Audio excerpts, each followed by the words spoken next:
When the emperor had received different people, civil and military, and had dined, all became orderly and calm, and all the multitude which had accompanied him there remained.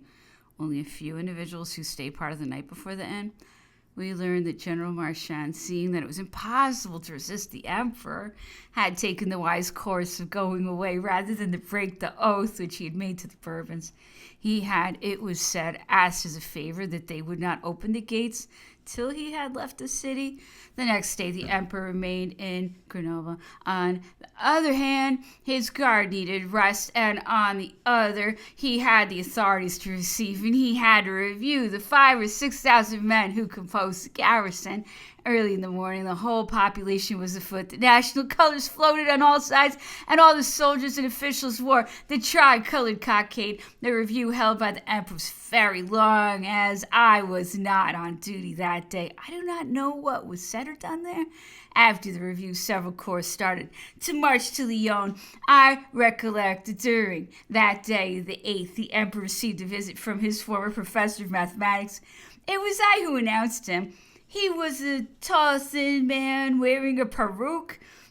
He appeared to be 70 or 72 years old, but was still erect. He was very modestly dressed. As soon as the emperor knew of his visit, he went to meet him, and they both, throwing their arms around each other, embraced warmly. As the door was closed, I could not hear the conversation of the two friends. They remained together for a long time. The emotion which the old professor had felt had been so deep during the interview that when he came out, his face was radiant with joy and his eyes full of tears. It was one of those circumstances in which I saw how much feeling the emperor had. The interview took place in the bedroom. During the day of the 9th, rather late, the emperor set out again accompanied by the troops which were to serve him as an escort, and a good part of the population which never ceased to cry out, "Vive l'Empereur! Abat les Bourbons! Abat les prêtres!" When the inhabitants of the city had escorted him for a certain distance, they were replaced successfully by those of the country who had flocked to the road, and who in their turn formed an escort singing appropriate songs, which they intermingled the cries of "Vive l'Empereur! Abat les Bourbons!" It was like this all the way to Bourgogne, where the emperor arrived. At dark, where he slept, I recollect that the peasants had lighted fires at intervals to light the road. The emperor had made the journey from Grenoble to Bourgogne in a carriage, having the Grand Marshal with him. I do not know whether he had bought this carriage or whether it had been lent him, but I know that he used it all the way to Paris. It was all the more necessary because he had to rest and to cure a cold which he had caught the first or second day after he landed, and which had left him very hoarse and almost with extinction of the voice. In the circumstances in which he needed to be able to speak in order to reply to the authorities of all the places through which he passed, and to harangue the troops which had given themselves to him. Happily the cold and the hoarseness diminished by degrees. As Navarre was on duty the day I entered Lyon, I could not see how matters went. I only arrived in the city rather late. I recollect that during the night there was a multitude of people who had taken their places before the Archbishop's palace, where the emperor was lodging, cried "Vive l'Empereur!" from time to time. The 11th and 12th, we stopped there. These 2 days are employed in receiving the authorities, different deputations, and in holding reviews, without counting the office work for sending out orders.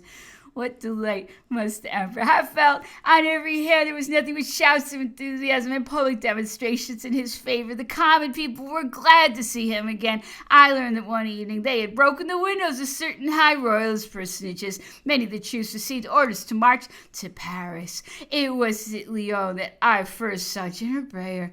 The same day that the general and the chief commissary dined at the table. On the 13th, the emperor went to and slept at Macon, where he arrived after nightfall. At every moment there were detachments of soldiers on foot or mounted, commanded by non-commissioned officers who came to offer their services and to join the army.